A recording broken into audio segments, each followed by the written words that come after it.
राजस्थान का एक छोटा गांव कुंडलपुर। रात के सन्नाटे में यहाँ की हवाएं भी फुसफुसाती लगती थी। कहते हैं इस गांव में एक पुराना कुआं था, चांदनी बावड़ी। जो भी अकेली औरत वहां जाती वह कभी पहले जैसी नहीं लौटती। समीरा शहर से लौटी एक शिक्षिका उस पुराने घर में रहने आई थी। गांव वालों ने चेताया, रात में उस बावड़ी के पास मत जाना बेटी, वहां कुछ रहता है। समीरा हंस पड़ी। अंधविश्वास। अब भी लोग जिन्न भूतों पर विश्वास करते हैं, लेकिन उसी रात जब हवा खिड़की से सरसराई तो उसे लगा जैसे किसी ने उसके बालों को हल्के से छुआ हो।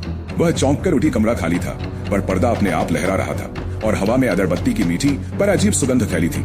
समीरा को लगा शायद भ्रम था, लेकिन इस बार उसने साफ सुना एक धीमी मर्दाना आवाज उसके नाम से पुकार रही थी। समीरा वह कांप गई। उसने लाइट ऑन की। सब सामान्य है, पर आईने में धुंधली सी परछाई उभरी। एक चेहरा धुंध में लिपटा हुआ उसकी ओर देख रहा था। आईने पर नमी से उभरे अक्षर चमके, मैं तेरा इंतजार कर रहा था।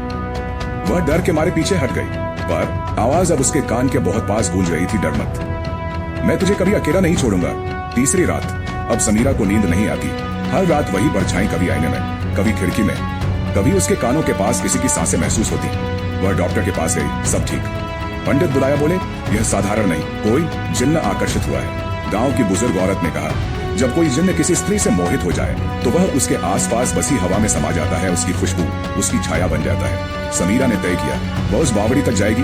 रात के 12:30 बजे हाथ में दीपक लेकर पहुंची। पानी के ऊपर चांद का प्रतिबिंब झिलमिला रहा था। वह बोली, कौन हो तुम, सामने आओ। बावड़ी की गहराई से हवा उठी। दीपक बुझ गया और उसकी आंखों के सामने एक काला धुंधला आकार उभरा। ना इंसान ना परछाई। आवाज आई, मैं वही हूँ जो तू हर रात महसूस करती है, तेरी सांस में बसा हूँ। समीरा की आंखें फैल गई। वह पीछे हटना चाहती थी, पर उसके पैर जड़ हो गए।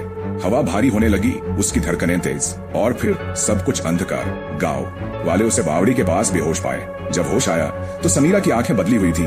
अब उनमें किसी और की गहराई झलकती थी। वह मुस्कुरा रही थी। धीरे से बोली, अब वो मुझसे कभी अलग नहीं होगा। और कहते हैं उसके बाद हर रात उस घर से अगरबत्ती की वही अजीब खुशबू आती रही, और समीरा की परछाई उससे कभी अलग नहीं हुई। ऐसी ही और हिस्टोरिक जानकारी के लिए चैनल को लाइक और सब्सक्राइब करो।